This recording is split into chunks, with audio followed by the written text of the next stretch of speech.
ده قبل ما يمشي صرف 40 مليون جنيه على العلاج. انا بال 40 مليون دول كان ممكن ابني مستشفيتين بدل ما تفرتكوا وتيجي تدور عليهم عالجوا مين عملوا مين، هتلاقي في الاخر الحكايه كلها مشيت غلط في غلط. واظن التقرير اللي قدمه اللجنه اللي قدمته اللجنه اللي هي بتدير النقابه، ده التقرير ده لو وزير الداخليه يرفع ايده عن النقيب السابق يحاكم الصبح عشان يطالب بالاصلاح، يبقى لازم في تغيير. فالنهارده بالنسبه للاستاذ سامح عاشور دوره انتهى، وبان ان ملوش اي كرامات في النقابه وما عملش حاجه. وانا جاي دلوقتي من افتتاح النادي بتاع 6 اكتوبر بتاع المحامين اللي عاملاه نقابه الجيزه، اللي عامله الاخ حمدي خليفه. الاخ سامح عمل حاجه زيه؟ بنى اوضه؟ مفيش، ملوش اي شيء غير ان هو عاوز يفضل قاعد.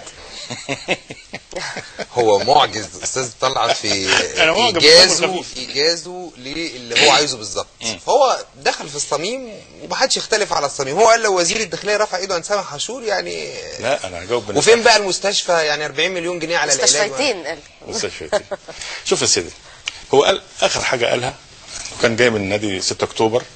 فين سامح عاشور من نادي 6 اكتوبر؟ هو لو قرا الحجر الاساس اللي على مدخل النادي هيقرا ان الوضع حجر اساس النادي ده سامح عاشور. فوضع في عهد مجلس النقابه الحالي او السابق من 2001 الى 2005، ومول من صندوق النقابه بالكامل. فيما يتعلق بالمستشفيتين اللي بقول عليهم، فين المستشفيتين اللي ب 40 مليون جنيه دول؟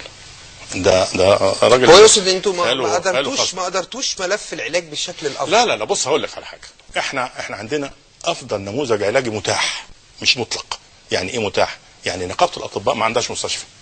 احنا عاملين نظام العلاج زي علاج نقابه الاطباء. يعني زي ما نقابه الاطباء بتعالج الاطباء بالاسعار، اسمها لائحه حتى نقابه الاطباء في الاسعار مع المستشفيات، احنا متعاقدين نفس الصيغه.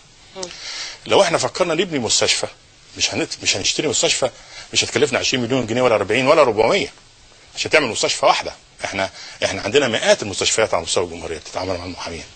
لو احنا عملنا مستشفى واحده وجبناها ب 400 مليون او 500 مليون جنيه وجهزناها عشان المحامين، طب المحامين هتتعالج بكام في المية من مصروفات العلاج؟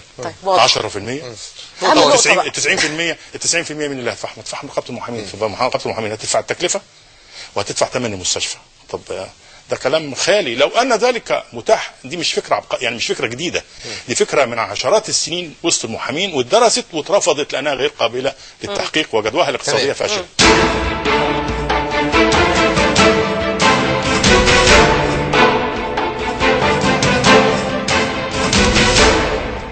ده كان رد استاذ سامح عاشور لما كان معانا هنا في الاستوديو يوم الخميس اللي فات. استاذ طلعت، ايه ردك على اللي شايفه استاذ سامح في الموضوع ده وفي التعامل مع في سياسات النقابه في التعامل مع الشؤون الخاصه بالمحامين؟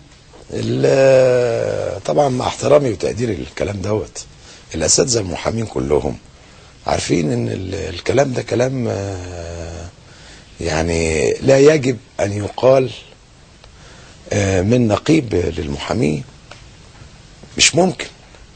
مش ممكن ان مفيش حاجة واحدة قدروا يعملوها. وهنقعد برضو نتكلم القصة هي يعني اللي انا عاوز اقوله ايه. طب ايه حاجة واحدة اتعملت؟ في مشروع للعلاج، بس هو قال لك مشروع ايه؟ نبني مستشفى. مشروع ب 40 مليون جنيه. طب ما انت بتقول في 400,000 محامي ازاي يتعالجوا في مستشفى واحده؟ هتبني المستشفى دي بكام؟ استاذ الفاضل، وانا يعني هبني هو انا لازم اعمل ناطحة سحاب؟ هو لازم يعني ما كانتش ناطحة سحاب عشان تبقى على مقاسه. ما كان عندهم الارض في شارع رمسيس يا اخي. ما كان عندهم الارض في شارع رمسيس. حصل فيها باعوها ليه؟ لكن هي مزاجات. وهي الارض لو كان طلب انه ياخد حتة ارض في التجمع الخامس من وزير الاسكان ما كان اداها له عشان تتعمل مستشفى.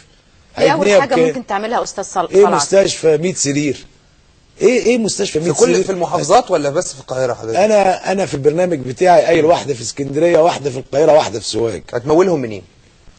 امولهم منين؟ انت السنه اللي فاتت هو صارف 40 مليون جنيه